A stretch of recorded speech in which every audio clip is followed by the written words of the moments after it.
Hi, I'm Amy Eisenstein.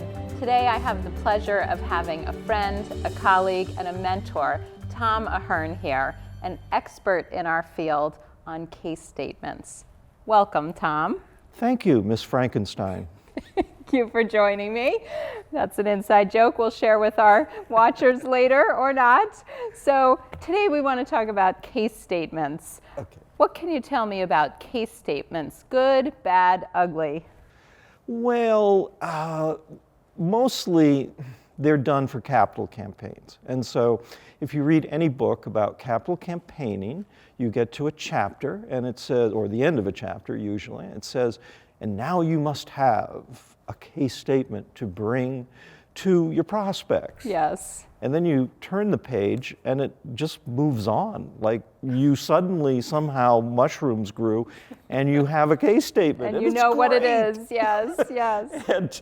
And so in my earliest years, I got a call one day from a guy named Jerry Panis. And if you're in the fundraising world, I'm sure you know Jerry. He's about 190 years old and still working. A legend in the field, yes. A legend. Twice, 3 times over. I Yeah. don't know what his secret is. Yeah. I think it's Greece. He goes to Greece a lot. And Jerry said, I hear you can write. Can you fly to St. Louis this weekend? I need a case statement written for a client. And so I was sent one of Jerry's cases and deconstructed it, figured out what they were doing, and went to St. Louis and wrote that case. But since that time, I've written dozens of cases. I wrote a book about cases, really to fill in that missing chapter that was never there for me. Yes. And I also got trained by Martz and Lundy, by Ron Arena there, in how their house case is written. And what I've found over time is the cases, they are an internal struggle, but they're very uninspirational. For the most part. Yeah. What comes out of a committee process is usually all the edges are scrubbed off and it's sanitized and all the jargon is pumped in and, basically you can't understand half of them. And I just got one, this is the interesting. So I got a call from an elite university, one of the top, I'll say 6 in the world. I don't want to make them too obvious. And they said, we want to work with you on our next case statement. And I asked them, well, what's your approval process? And they said, well, there's this committee. At which point I said, let me give you the name of another case writer you can talk to. Because I don't work with committees. There's nothing, in this case, a lot of PhDs are going to be able to tell me about communicating and persuading a donor that I'm going to be interested in or that will help you. And in fact, their own major gift officers had said, we raised $1 billion last time, but we didn't actually use the fancy pants case statement that you had created for us because, well, in fact, it wasn't very useful. And it was difficult to read, it was bland, it was safe, it was all the things committees do by instinct. So, I think there is a place in the world, it's very revolutionary, for a case statement that actually tells a story and is fascinating. But you have to make the donor the hero rather than the organization. Yes. How do you recommend that we do that?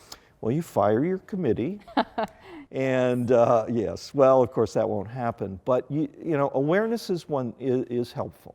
I was working with an international medical research organization, and knowing that the approval process would be scientists, and knowing that they're not used to the world of sales and persuasion, which is the world I come from. Yes. And so I thought, well, this is going to be difficult, but I think we can get around it if I can prove to them that what we're saying on the page is actually there for a good reason, not just because I'm a flippant jerk. And so the case itself, when it was finally written, was only about 1,500 words, but there was a 5,000-word briefing document that went only to the scientists' committee that was going to be my approval group. And they religiously read it. It was filled with data. Yeah. And they came out the other side going, okay, now we understand. And in more, they actually pushed me further than I had gone in my original case. Let's really ramp up that evil thing that you've been talking about, this story of good versus evil, which was the underlying myth of the case. Right. What are some rules of thumb that you would give people if they're trying to write a good case or their first case? What comes first, second, and third, or what should have been in those chapters that don't exist in those books? Yeah, most cases start from an organizational viewpoint. So they start with, we're going to show you how good we are. And then you will be persuaded rationally, and you will, make an informed decision about where you're going to place your philanthropic bets. Okay. Right? None of that is actually true. None of that is the way it works in the donor's mind. So the name of my book is Seen Through a Donor's Eyes, and the reason it was called that is because the first thing you have to do with the inside audience is get them to stop seeing their place the way they are used to on a daily basis. Yeah. So if you're Harvard, you don't have to convince anybody that you're a good place. And yet even Harvard will spend the first 30 pages talking about how great Harvard is. Right. It's like, what? I know, you're great. Yeah, I use your steak sauce. But so what you're trying to do is make the donor the hero of your case, of the story. This is a myth thing. You're trying to extend their purpose in life, and you're doing it. I mean, they're going to give you large amounts of money. Yeah. This is about them. It's not about you. Give an example of how you make the donor a hero in a case statement. What does that mean? You put the word "you" on the cover. Yes, For yes. one thing. One of the things that I learned early on from you was to go through anything I was writing for an organization and circle all the times we said you or I. Talk about that. Okay, and it has to be in the big type. Okay. Because nobody reads the small type. The committee, I will cede control of the small type to the committee. They can use any language they want. They can doll it up with buzzwords. They can do their jargon thing. As long as I have the big type, I can control that story because everybody does the skim. About 5%, 2% actually go past paragraph 2. Okay. So if I have the big type, I can get the donor into the story. This is what you are going to do. Yes, this is what you are doing or you've done or you are going to do. This is how you're changing the world. Excellent. So use the word you in the big type and you're off to a good start. Yes, and you're also off to a dead end with about 95% of the committees you will encounter. They won't like it. They won't do it. We don't talk this way. More and more, institutions have this fancy idea of themselves that they don't want to talk down, which is their translation of what we are actually doing, which is making it fast and easy to understand. And they feel uncomfortable when they're talking to in a normal voice. Yeah. So how do we get them past their discomfort, or how do we go around the committee altogether? Let's say you're a lowly development director at some shop and you don't have Tom Ahern to help you get past the committee.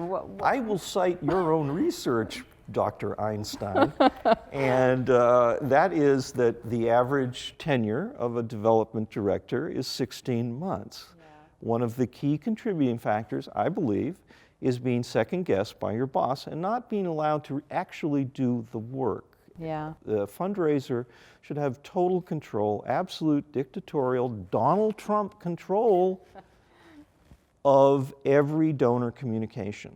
Yep. And there should no longer be committees because they add no value. They subtract value. Yeah, that's what you hired them for. You better trust them.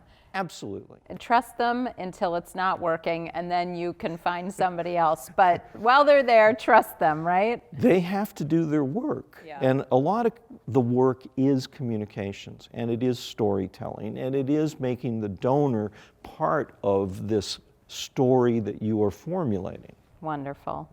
Any last words of wisdom you want to share? Oh, I don't know, Amy. Just love your donors to death.